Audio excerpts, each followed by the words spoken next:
Velu security என்னடா கேட்டேன். என்னடா எப்படி போகுது? ஆமா, பார்க்கவே இல்லை நியூ இயர்க்கு அப்புறம் உங்களை அப்படின்னு.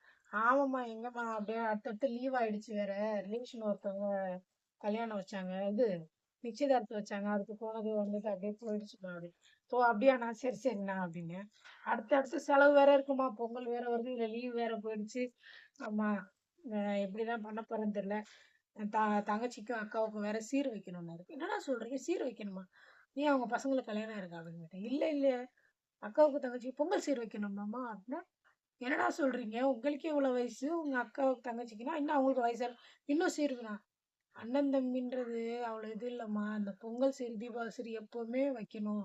நம்ம இருக்கிற வரைக்கும் அவங்க வைக்கணும், நம்ம இல்லாம போனாலும் என் மனைவி வந்து அவங்களுக்கு வச்சுட்டு தான் இருக்கணும். இது வந்து இது கட்டாயம்லாம் இல்லை, நம்ம வந்து நம்ம தங்கச்சிக்கு செய்யறது இது. ஆமா அப்படின்னாரு. அதான் நம்ம டிவில தான் அந்த தாய் மாமா அந்த இதெல்லாம் பார்த்துருக்கேன். ஆனா உண்மையில இருக்கு அந்த இதெல்லாம். அந்த பொங்கல் சீர் வைக்கிறது இதெல்லாம். அது வந்து அது ஒரு பெருமைமா நம்மளுக்கு. நான் அவங்க மாமியார் வீட்டுல பரவாயில்ல, இந்த வயசுல கூட கொண்டு வந்து கொடுக்குறாங்க பாரு அப்படின்னு சொல்லி சொல்லுவாங்க. நம்மளால முடிஞ்சது ஒரு 500 ரூபாய்க்கு ஒரு புடவை, ஒரு கொஞ்சம் 2 பழம் அதை வாங்கிட்டு போய் கொடுத்தா கூட போதும் அப்படின்னாரு. அந்த அண்ணனுக்கு என்ன தெரியுமா வயசு? 66 வயசு. 66 வயசுல அவங்க தங்கச்சிக்கு இல்லைன்னாலும் ஒரு 60 வயசாவது இருக்கும். அந்த அண்ணனுக்கு என்ன சொல்றாரு. இன்னும் அண்ணன் தங்கச்சி பாசம் அழிஞ்சு போலாங்க இருக்கு.